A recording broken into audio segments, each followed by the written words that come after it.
هو القرآن والفرقان إليه تنصت الأكوان وفيه تعطر الآذان والقرآن. الحمد لله رب العالمين والصلاة والسلام على سيد الأنبياء والمرسلين. اللهم صل وسلم على سيدنا ومولانا محمد وعلى آل وأصحاب سيدنا ومولانا محمد معدن الجود والکرم. الحمدللہ آج ہم نے 11ویں پارے کے ثلاثہ سے 13ویں سپارے کے نصف تک کی تلاوت سماعت کی. اس میں سب سے پہلے حضرت سیدنا نوح علیہ السلام کا قوم سے مکالمہ پیش کیا گیا کہ آپ نے اپنی قوم کو اللہ کی طرف بلایا، اللہ کی طرف دعوت دی، لیکن قوم نے نہیں مانا. پھر حضرت سیدنا موسیٰ علیہ السلام اور حضرت سیدنا ہارون علیہ السلام کا فرعون اور آل فرعون کو دعوت دینے کا تذکرہ کیا گیا. حضرت سیدنا موسیٰ علیہ السلام کا قوم کو صبر و توکل کی تلقین کا بیان بھی ہوا، اور فرعون اور آل فرعون کے خلاف اللہ سے دعا مانگنے کا ذکر بھی کیا گیا.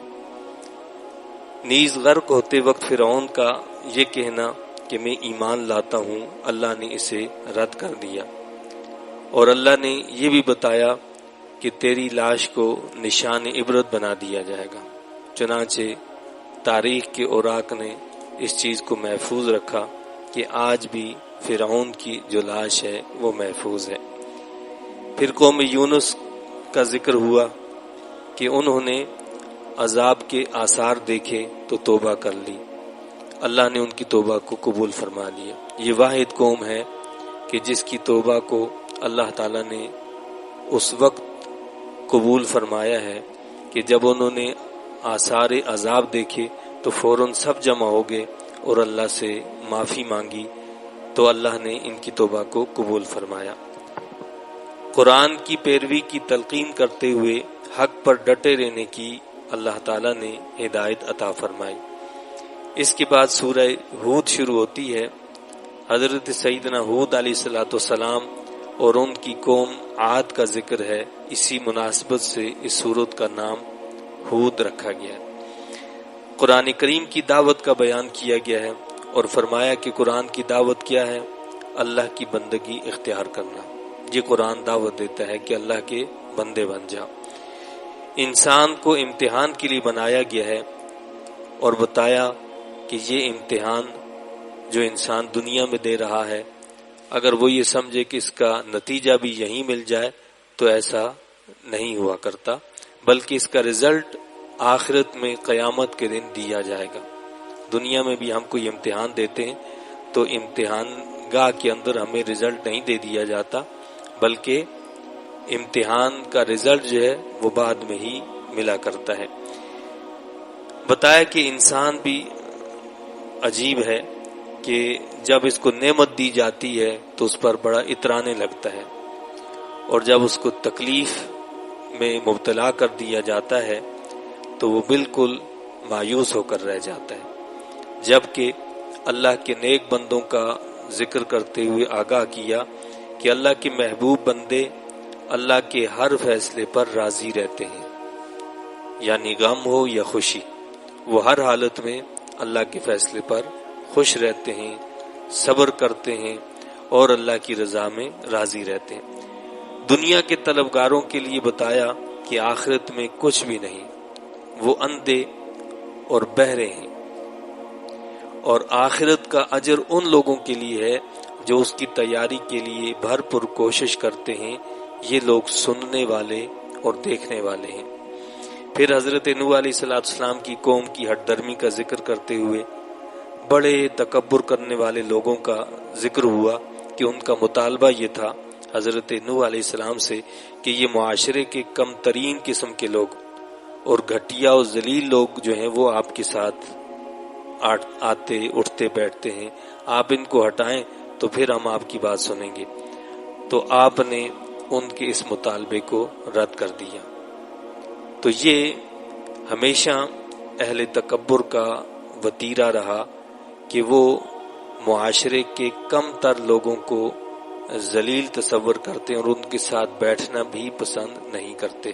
اللہ تعالیٰ نے قرآن کریم میں اس چیز سے منع فرمایا ہے، روکا ہے، اور اللہ کے حبیب کریم صلی اللہ علیہ وسلم کے پاس بھی جب سرداروں نے اس قسم کی پیشکش کی تو اللہ نے قرآن میں اس کے بارے میں حکم نازل کیا کہ ان سرداروں کی ضرورت نہیں ہے، آپ نے ان کے ساتھ بیٹھنا ہے، ان کے ساتھ سے نہیں ہٹنا، ان کو اپنے پاس سے جدا نہیں کرنا۔ اسی طرح حضرت نوح علیہ السلام نے بھی فرمایا کہ میں ان کو نہیں ہٹا سکتا۔ پھر سیدنا نوح علیہ السلام نے فرمایا کہ میں علم غیب کا کوئی دعویٰ نہیں کرتا، یعنی علم غیب کے دعوے کی آپ نے تردید کی ہے، اس بات کی تردید نہیں کی مجھے غیب کا علم ہی نہیں ہے، یعنی اللہ کی عطا سے تو مجھے غیب کا علم ہے، لیکن میں اپنے پاس سے علم غیب کا کوئی دعویٰ نہیں کرتا۔ حضرت نوح علیہ السلام کی کشتی جو بنائی اس کا ذکر ہوا، جب آپ کشتی بنا رہے تھے تو سردار لوگ جو ہیں وہ آپ کا مذاق اڑاتے تھے۔ جب وہ کشتی تیار ہو گئی تو اللہ نے حکم دیا کہ اس میں تمام اہل ایمان کو جو ہے وہ جمع کر دیا جائے، اسی طرح ہر شے کا ایک ایک جوڑا لے لیا جائے۔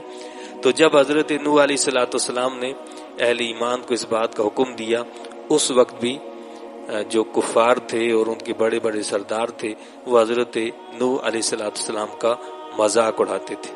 چنانچہ پھر وہ وقت آیا کہ اللہ کی طرف سے طوفان آیا اور اس طوفان نے سب کو تباہ اور ہلاک کر دیا۔ ایسے میں جب وہ طوفان آ رہا تھا تو آپ کا ایک بیٹا جو کہ کافر تھا، اس نے حضرت نوح علیہ السلام کی نبوت اور رسالت کو قبول نہیں کیا، تو آپ نے عرض کی کہ مولا یہ تو میرا بیٹا ہے۔ اللہ نے فرمایا کہ اس کا آپ سے کوئی تعلق نہیں ہے، اس لیے کہ اس کے برے عمل ہیں، تو برے عمل کی وجہ سے اس کا تعلق آپ سے کٹ گیا۔ یعنی اس کا مطلب یہ ہے کہ اگر ہم اللہ کے نیک صالحین بندوں کے ساتھ وابستہ ہیں اور اگر ہم ان کی اتباع اور پیروی نہیں کرتے اور ان کے برعکس چلتے ہیں تو اس کا نتیجہ کیا ہوتا ہے کہ ان سے تعلق کو کاٹ دیا جاتا ہے، ختم کر دیا جاتا ہے، کہ ان کا ان لوگوں سے کوئی تعلق اور نسبت نہیں ہے۔ چنانچہ حضرت نوح علیہ السلام کو اللہ نے واضح فرمایا کہ وہ عمل غیر صالح کرنے والا ہے، وہ نیک عمل کرنے والا نہیں ہے، اس لیے اس کا آپ سے کوئی تعلق اور واسطہ نہیں ہے۔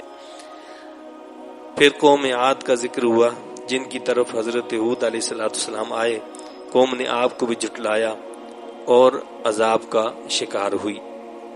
پھر قوم سمود کی داستان سنائی گئی جن کی طرف حضرت صالح علیہ السلام تشریف لائے، انہوں نے بھی اپنی قوم کو بہت سمجھایا لیکن قوم نہیں مانی، اور ان کے کہنے پر آپ نے پہاڑ سے ایک اونٹنی پیش کر دی، اس معجزے کو بھی دیکھ لیا، اور پھر آپ نے ان کو منع کیا کہ اس اونٹنی کو کوئی نقصان کوئی تکلیف نہیں پہنچانی، لیکن قوم نے نہ سنی، اور جب اس اونٹنی کو تکلیف دی گئی تو آخر کار اس قوم کو بھی تباہ اور ہلاک کر دیا گیا۔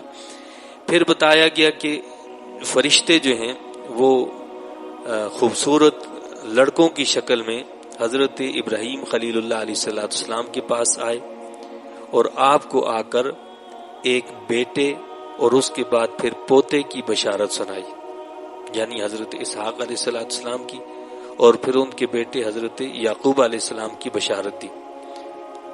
اب آپ اندازہ کریں کہ فرشتے بشارت دے رہے ہیں اور پیدا ہونے سے پہلے بشارت دے رہے ہیں، اور کس چیز کی بشارت دے رہے ہیں؟ بیٹے کی، بیٹے کے بعد پوتے کی۔ یہ سب غیوبات ہیں نا، یعنی غیب کی بات ہے اور وقت سے پہلے، اور ایسا ہی ہوا جیسا فرشتوں نے جو ہے وہ خبر دی۔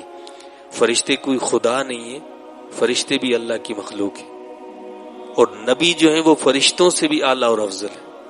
نبی جو ہوتے ہیں وہ فرشتوں سے بھی اعلیٰ اور افضل ہوتے ہیں، اور پھر سید الانبیاء محمد رسول اللہ صلی اللہ علیہ وسلم کا مقام تو سب سے بلند ہے، بعد از خدا بزرگ توئی، قصہ مختصر۔ تو پھر کوئی اگر اللہ کے نبیوں سے غیب کے علوم کی نفی کرے تو اسے خود سمجھ لینا چاہیے کہ یہاں تو واضح طور پر بتایا کہ فرشتوں نے آ کر یہ بتایا کہ جی اللہ آپ کو بیٹا عطا فرمائے گا اور پھر اس بیٹے سے اللہ آپ کو ایک پوتا عطا فرمائے گا۔ پھر انہوں نے یعنی آ کر حضرت ابراہیم علیہ السلام کو بیٹے کی اور پوتے کی بشارت دی، اور اس کے بعد حضرت لوط علیہ السلام کے پاس تشریف لے گئے فرشتے جو ہیں، اور نوجوان لڑکوں کی شکل میں تھے، اور حضرت لوط علیہ السلام کی قوم جو تھی وہ بڑی بے حیا قوم تھی اور جنس پرستی کا شکار قوم تھی۔ انہوں نے جب ان نوجوان لڑکوں کو دیکھا تو ان کو گھیر لیا، اور حضرت لوط علیہ السلام اللہ سے دعائیں مانگنے لگے کہ مولا کریم یہ میرے مہمان ہیں، یہ ان کو جو ہے ان کے ساتھ بے حیائی کا کام کریں گے تو یہ میری رسوائی ہے اور میرے لیے شرمندگی ہے۔ تو اللہ تعالیٰ نے ان فرشتوں کے ذریعے سے کہلوایا، انہوں نے حضرت لوط علیہ السلام سے فرمایا کہ آپ گھبرائیں نہیں، ہم فرشتے ہیں اور ہم ان کو ہلاک کرنے آئے۔ چنانچہ اس بستی کو پلٹ دیا گیا، پوری بستی کو اٹھا کر پلٹ دیا گیا۔ اللہ تعالیٰ نے حضرت لوط علیہ السلام کو اور جو آپ پر چند لوگ ایمان لائے تھے ان کو بچا دیا، ان کو بستی سے نکل جانے کی ہدایت دی، اور اس پوری بستی کو پلٹ دیا گیا۔ پھر اس بستی پر پتھروں کی اللہ نے بارش کی، پتھروں کی بارش کی۔ تو جس عمل پر پتھروں کی من جانب اللہ بارش ہوئی، جس عمل پر بستیوں کو پلٹ دیا گیا، آج دنیا میں اسی کا زور اور شور ہے۔ اور کہا جا رہا ہے کہ جی مرد مرد سے شادی کرے گا، لڑکیاں لڑکیوں سے شادی کریں گی، اور ہم جنس پرستی کو جو ہے فروغ دیا جا رہا ہے، یعنی اللہ کے عذاب کو کھلی دعوت دی جا رہی ہے۔ اللہ ہم سب کی اور ہماری اولاد اور نسلوں کی اس سے حفاظت فرمائے۔ پھر حضرت شعیب علیہ السلام کی قوم کا ذکر ہوا۔ یہ وہ لوگ تھے جو ناپ تول میں کمی کرتے تھے، ڈاکے ڈالتے تھے۔ تو جب یہ قوم بھی نہیں سدھری، شعیب علیہ السلام کی دعوت کو قبول نہیں کیا، تو اللہ نے زلزلے کے ذریعے سے ان کو ہلاک کر دیا۔ ان پر اللہ نے زلزلہ طاری کیا اور تباہ اور برباد کر دیے گئے۔ پھر حضرت موسیٰ علیہ السلام اور قوم فرعون کا ذکر ہوا۔ قیامت کے دن بتایا کہ قوم فرعون جو ہے وہ فرعون کے پیچھے پیچھے جہنم میں جائے گی، یعنی سب سے آگے فرعون ہوگا اور فرعون کے پیچھے اس کی پیروی کرنے والے سارے جہنم میں داخل ہوں گے۔ قیامت میں دو گروہوں کا ذکر کیا، ایک بدبختوں کا گروہ ہوگا جو جہنم میں چیخ و پکار کر رہا ہوگا، جبکہ دوسرا گروہ خوش نصیب لوگوں کا ہوگا جو جنت کی نعمتوں میں آرام سے رہ رہا ہوگا۔ اہل ایمان کو حق پر ڈٹے رہنے، نماز قائم کرنے اور نیکیوں میں سبقت کرنے کی تلقین کی ہے کہ نیکیوں میں ایک دوسرے سے آگے بڑھو، اعمال صالحہ میں آگے بڑھو۔ یہ نیکیاں، اعمال صالحہ یہ رہنے والی چیزیں۔ دنیا میں آگے بڑھنا، دنیا میں دوڑ لگانا، یہ کوئی کمال کی بات نہیں۔ کمال کی بات کیا ہے کہ جب بندہ یہ دیکھے کہ کوئی دوسرا شخص اس سے زیادہ نیکیاں کر رہا ہے، وہ زیادہ دوسروں کے ساتھ اس نے سلوک کرتا ہے، وہ زیادہ اللہ کی عبادت کرتا ہے، وہ زیادہ اللہ کی فرما برداری کرتا ہے، تو اس میں سبقت کرنے کا حکم دیا کہ ہم یہ کوشش کریں کہ ہم اس سے آگے بڑھ جائیں یہ نیکی کا کام کرنے میں۔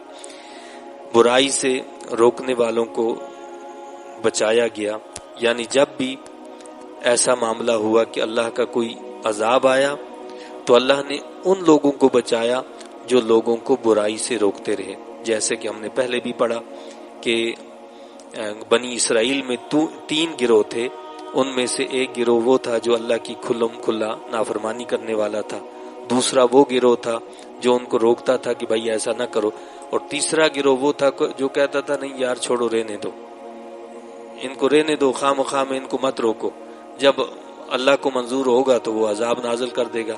تو اللہ نے جب عذاب نازل کیا تو ان دونوں گروہوں پر عذاب نازل کیا، یعنی جو کھلم کھلا اللہ کی نافرمانی کر رہا تھا اور جو خاموش تھا اور کہتا تھا نہیں جی بس کرنے دو کوئی بات نہیں ہے، اور اللہ نے بچایا کس کو؟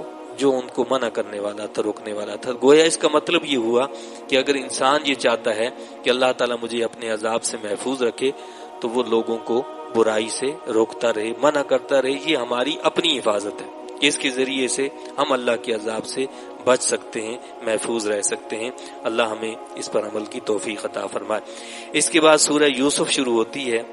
حضرت یوسف علیہ السلام کے خواب کا ذکر کیا گیا کہ آپ نے ستاروں کو اور چاند سورج کو دیکھا کہ 11 ستارے اور چاند سورج جو ہیں وہ مجھے سجدہ کر رہے ہیں۔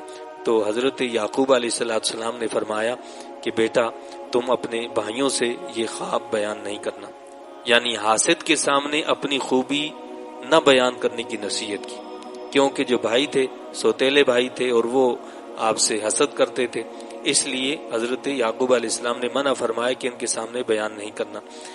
پھر بھائیوں نے ایک سازش کی، انہوں نے دیکھا کہ جی حضرت یعقوب علیہ السلام اس سے زیادہ محبت کرتے ہیں اور ہماری طرف توجہ کم ہے، تو انہوں نے ایک سازش کی کہ ہم اس کو لے جاتے ہیں کھیل کود کے بہانے اور پھر اس کو ہم قتل کر دیں گے۔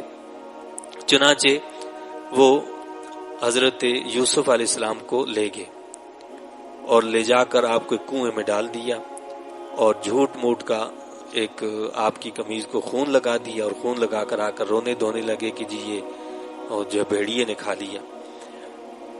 پھر کیا ہوا کہ اللہ تعالیٰ نے وہاں ایک قافلہ بھیجا، اس قافلے نے حضرت یوسف علیہ السلام کو اس کنویں سے نکالا اور وہ قافلہ مصر لے گیا آپ کو۔ مصر پہنچ کر عزیز مصر نے آپ کو خرید لیا۔ یوسف علیہ السلام کو خوابوں کی اللہ نے تعبیر کا علم دیا۔ پھر جب آپ عزیز مصر کے یہاں رہنے لگے، وہاں پھر ایک آزمائش ہوئی۔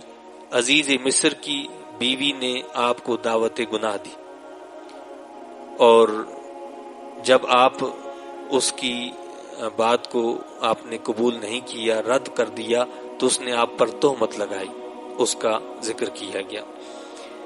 اب پورے ماحول اور معاشرے کے اندر یہ بات پھیل گئی کہ عزیز مصر کی بیوی جو ہے اپنے غلام پر عاشق ہو گئی ہے۔ اس نے جب یہ بات سنی تو اس نے تمام افسران کی بیگمات کو دعوت دی، اور دعوت دینے کے بعد ان کے ہاتھوں میں فروٹ پکڑائے اور چھریاں دیں اور ان کے سامنے حضرت یوسف علیہ السلام کو بلایا۔ جب حضرت یوسف علیہ السلام وہاں سامنے سے گزرے اور ان کی نظر حضرت یوسف علیہ السلام پر پڑی تو وہ آپ کے حسن کو دیکھ کر اپنی انگلیوں کو کاٹ بیٹھی، یعنی بجائے پھل کاٹنے کے اپنی انگلیاں کاٹ بیٹھی، اور انہوں نے کہا کہ ما ھذا بشرا، انہوں نے آپ کی پاکیزگی کا اعلان کر دیا، کہا کہ یہ تو کوئی انسان ہے ہی نہیں، یہ تو کوئی فرشتہ ہے، یہ کوئی فرشتہ ہے، یہ انسان تو لگتا ہی نہیں۔ تو اس کا ذکر کیا گیا کہ انہوں نے اپنے ہاتھ کاٹ ڈالے۔ یوسف علیہ السلام نے اللہ سے حفاظت کی دعا مانگی اور اللہ نے آپ کی دعا کو قبول کیا۔ آپ نے عرض کی کہ مولا یہ سب تو مجھے اپنی طرف مائل کرنے کی کوشش کر رہی ہیں، اگر تو نے میری حفاظت نہ کی تو میں تو اپنے آپ سے نہیں بچ سکتا۔ اللہ نے آپ کی دعا کو قبول کیا اور آپ کو بچا دیا۔ لیکن پھر کیا ہوا کہ جب بات بہت زیادہ بڑھنے لگی تو چونکہ افسران اپنی بیگمات کو روک نہیں سکتے تھے، نتیجہ یہ ہوا کہ حضرت یوسف علیہ السلام کو قید خانے میں ڈال دیا گیا۔ اس سے ایک بات یہ واضح ہوتی ہے کہ گناہ سے بچا کر مصیبت دے دینا یہ بھی اللہ کا بڑا فضل اور احسان ہے۔ اللہ تعالیٰ نے حضرت یوسف علیہ السلام کی حفاظت فرمائی، لیکن ظاہری طور پر مصیبت اور پریشانی کا آپ کو سامنا کرنا پڑا۔ وہ کیا کہ آپ کو قید خانے میں ڈال دیا گیا۔ قید خانے میں جانا، آپ نے ویسے بھی کہا کہ مولا کریم مجھے تو وہ قید خانے میں جانا بہتر ہے، میں اس کو پسند کرتا ہوں بنسبت اس کے کہ میں کسی گناہ میں مبتلا ہو جاؤں، مجھے قید خانہ پسند ہے۔ تو اللہ رب العزت نے ظاہری مصیبت میں تو مبتلا کر دیا، لیکن اللہ تعالیٰ نے گناہ سے محفوظ رکھا۔ تو گناہ سے بچا کر اللہ تعالیٰ اگر ظاہری پریشانی دے دیتا ہے تو یہ کوئی پریشانی نہیں، یہ غم کی بات نہیں، بلکہ اللہ کا احسان اور فضل ہے۔ پھر دو نوجوانوں کا ذکر ہے جو قید میں موجود تھے پہلے سے، حضرت یوسف علیہ السلام کے تو وہ بھی وہیں تھے۔ جب پتہ کیا تو معلوم ہوا کہ ایک بادشاہ کا باورچی ہے اور ایک ساقی ہے جو پلایا کرتا تھا جام وغیرہ، اور آپ جو ہے خوابوں کی تعبیر بھی دیتے تھے۔ پھر ان دونوں نے خواب دیکھے اور انہوں نے اپنے اپنے خواب بیان کیے۔ حضرت یوسف علیہ السلام نے ان کو ان کے خوابوں کی تعبیر دی، لیکن اس سے پہلے آپ نے ان کو دعوت توحید دی، اور اس کے بعد یہ بتایا کہ یہ جو ساقی ہے ان کی خوابوں کی تعبیر کے طور پر کہ ساقی جو ہے وہ بچ جائے گا، یہ بری ہو جائے گا، جبکہ باورچی جو ہے اسے سولی پر لٹکا دیا جائے گا۔ پھر آپ نے اس ساقی کو کہا کہ اپنے بادشاہ کے سامنے میرا بھی ذکر کرنا، وہ گیا اور بھول گیا، اس نے بادشاہ کے سامنے ذکر نہیں کیا حضرت یوسف علیہ السلام کا۔ اب کیا ہوا کہ ایک مرتبہ بادشاہ نے خواب دیکھا، جب بادشاہ نے خواب دیکھا تو اس نے سب سے تعبیر پوچھی، اپنے مشیروں سے، وزیروں سے، مقربین سے، کوئی بھی اس کی تعبیر نہ دے سکا، اور سب کہنے لگے کہ جی تو بس ایسے ہی خواب ہے، کہ اس نے دیکھا تھا کہ 7 موٹی تازی گائیں جو ہیں وہ 7 دبلی گائے جو ہیں ان کو کھا رہی ہیں۔ تو پھر یہ اس موقع پر اس ساقی کو بات یاد آئی کہ ہم نے بھی اپنا ایک خواب جو ہے وہ قید میں ایک شخص کو بتایا تھا، تو بادشاہ سے اجازت طلب کی کہ آپ اجازت دیں تو میں اس کی تعبیر پتہ کر کے آتا ہوں۔ تو اب جو ہے وہ نوجوان جو ہے وہ ساقی جو تھا وہ حضرت یوسف علیہ السلام کے پاس گیا اور اس نے بادشاہ کا خواب بیان کیا۔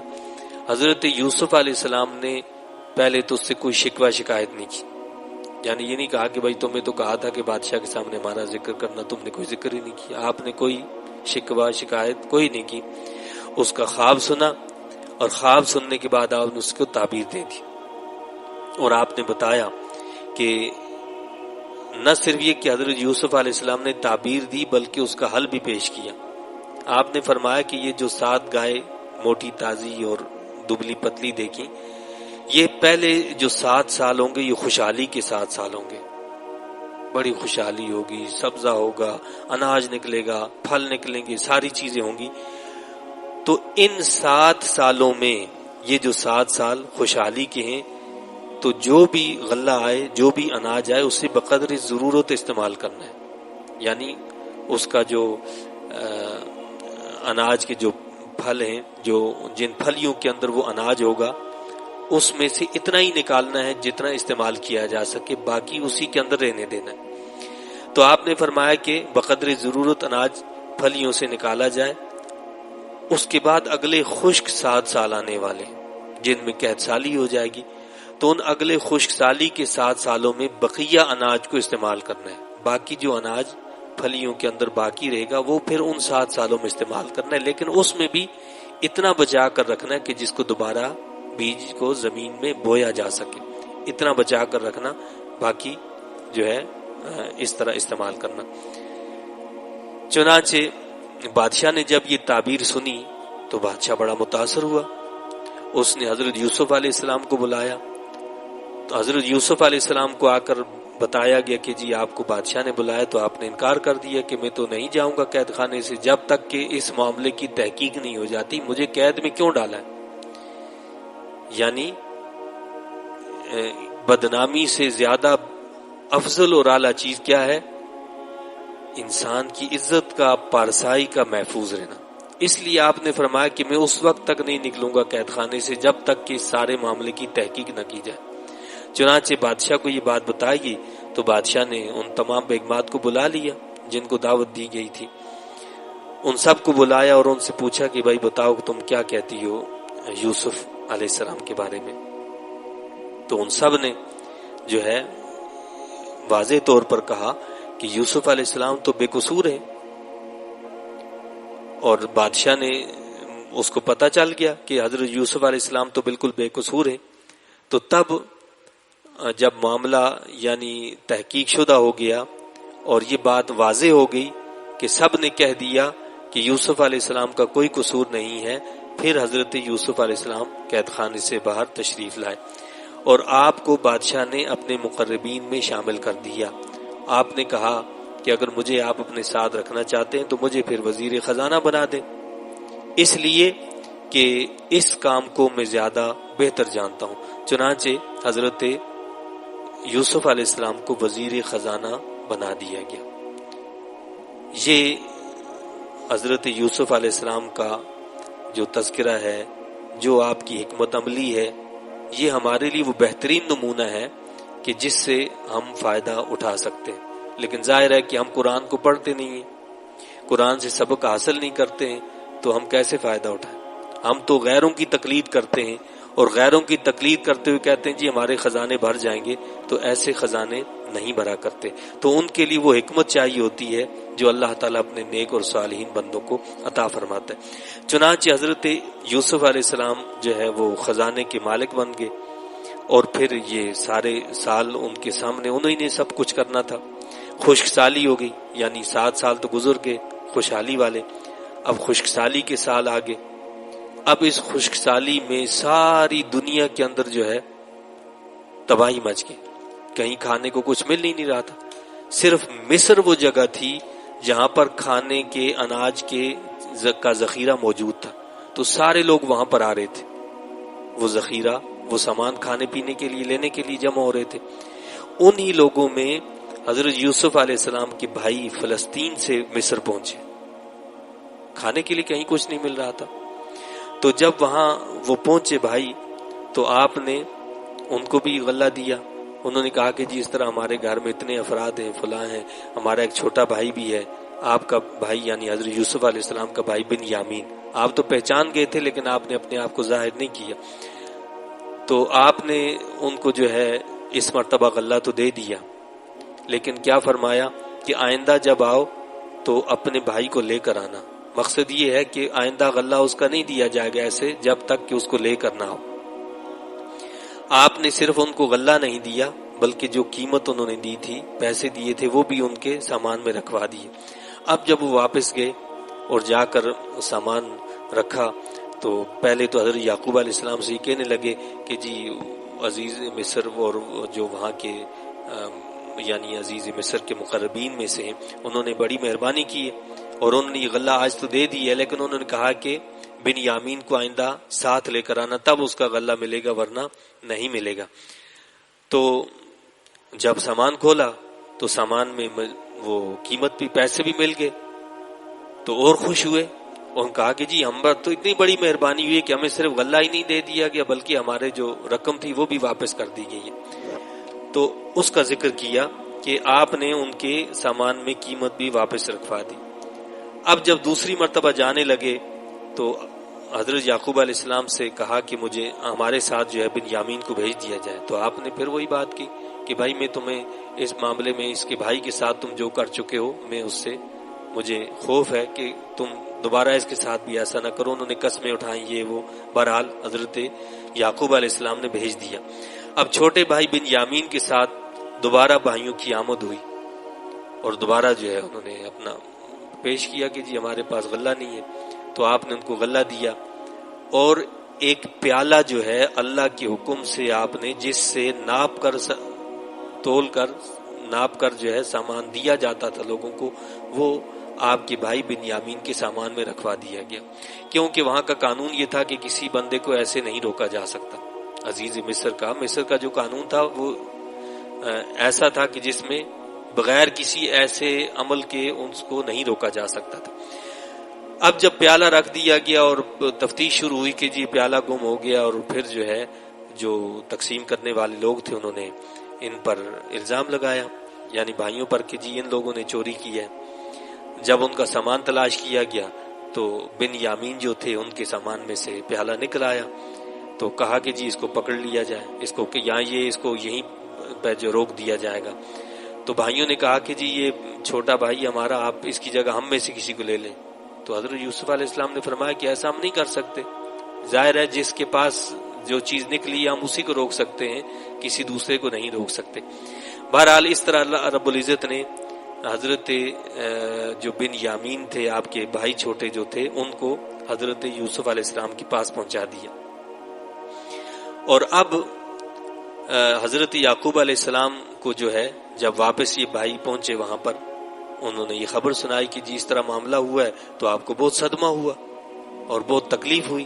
آپ رونے لگے، روتے روتے آپ کی آنکھوں کی بینائی بھی جو ہے وہ ختم ہو گئی. دوبارہ جو ہے حضرت یعقوب علیہ السلام کو جب صدمہ ہوا اور یوسف اور بن یامین کو آپ نے تلاش کرنے کا حکم دیا، لیکن اس عالم میں بھی یعنی برسوں گزر چکے ہیں، حضرت یعقوب علیہ السلام کیا فرماتے ہیں؟ کہتے ہیں کہ بھائی تم جاؤ، دونوں سب جاؤ اور میرے دونوں بیٹوں کو تلاش کرو، یوسف کو بھی اور بن یامین کو بھی، تمہیں مل جائیں گے۔ کیا کہتے ہیں کہ جاؤ، اس لیے کہ اللہ کی رحمت سے مایوس نہیں ہوا کرتے۔ اللہ کی رحمت سے تو کافر مایوس ہوتے ہیں، ایمان والے اللہ کی رحمت سے مایوس نہیں ہوتے۔ تیسری مرتبہ بھائی جو ہیں وہ مصر آتے ہیں اور خاندان کے رنج و غم کا ذکر کرتے ہیں کہ جی اس طرح خاندان پر یہ رنج اور غم، یہ تکلیفیں، یہ پریشانیاں، اور پھر ساتھ میں یہ بھی کہ ہمارے پاس اب اتنی رقم بھی نہیں کہ ہم خرید سکیں۔ تھوڑی سی رقم پیش کی، کہا کہ یہ رقم ہے ہمارے پاس، یہ لے لیں اور باقی جو غلہ ہے وہ ہمیں صدقہ کر دیں، مطلب ہم آپ کو افورڈ نہیں کر سکتے۔ حضرت یوسف علیہ السلام نے یہ ساری رویداد سنی تو آپ کو جو ہے دل میں ظاہر ہے کہ ایک دکھ ہوا، تکلیف ہوئی، اور آپ کو بھی صدمہ ہوا اس بات پر، تو آپ نے اپنے آپ کو ظاہر کر دیا اور آپ نے فرمایا بھائیوں سے کہ تمہیں پتہ ہے کہ تم نے جہالت کے دور میں اپنے بھائی یوسف کے ساتھ کیا کیا تھا؟ تو جب انہوں نے یہ بات سنی تو اپنے بھائی کو غور سے دیکھا تو کہنے لگے کیا تم یوسف ہو؟ تو حضرت یوسف علیہ السلام نے کہا کہ ہاں میں یوسف ہوں۔ تو اس طرح حضرت یوسف علیہ السلام نے اپنے آپ کو ظاہر کر دیا۔ پھر حضرت یوسف علیہ السلام سے وہ معافی مانگنے لگے۔ آپ نے فرمایا کہ میں نے تمہیں معاف کیا، اور اللہ سے بھی دعا کی کہ یا اللہ تو ان کو معاف فرما دے۔ پھر اپنا کرتا جو تھا حضرت یوسف علیہ السلام نے وہ کرتا دیا۔ کہتے ہیں کہ یہ وہ کرتا تھا جو حضرت ابراہیم علیہ السلام سے چلتا ہوا آپ تک پہنچا تھا، اور یہ کرتا آپ نے دیا بھائیوں کو اور کہا کہ یہ والد کی یعنی آنکھوں پر لگانا، ان کی بینائی جو ہے وہ لوٹ آئے گی۔ چنانچہ بھائی جو ہیں وہ کرتا لے کر جاتے ہیں۔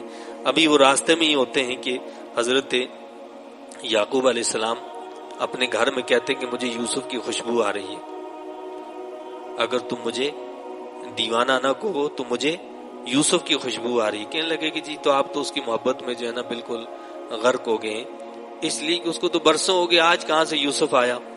چنانچہ جب آپ کے صاحبزادے پہنچے تو وہ کرتا لے کر پہنچے، جب آنکھوں پر ڈالا گیا تو بینائی لوٹ آئی، اور پھر پورے خاندان کے ساتھ یعقوب علیہ السلام کو مصر منتقل کرنے کی دعوت دی حضرت یوسف علیہ السلام نے۔ تو اب سارا خاندان جو ہے یہاں فلسطین سے مصر منتقل ہوا۔ جب مصر پہنچے تو حضرت یوسف علیہ السلام نے ان کی بڑی تعظیم اور تکریم کی، اور تعظیم و تکریم کا وہاں ایک انداز یہ بھی تھا کہ جو بادشاہ وقت ہوتا تھا اس کو سجدہ تعظیمی کیا جاتا تھا۔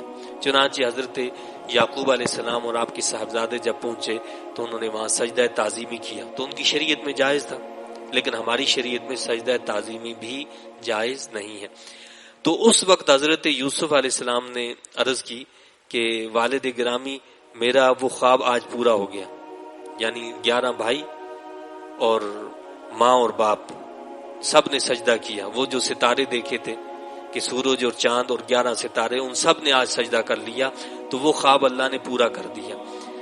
اس کے بعد آسمان و زمین میں بے شمار نشانیوں کا ذکر کیا، اور قرآن کے واقعات میں لوگوں کے لیے درس عبرت بتایا گیا کہ یہ قرآن کے واقعات جو یہ عبرت ہیں لوگوں کے لیے۔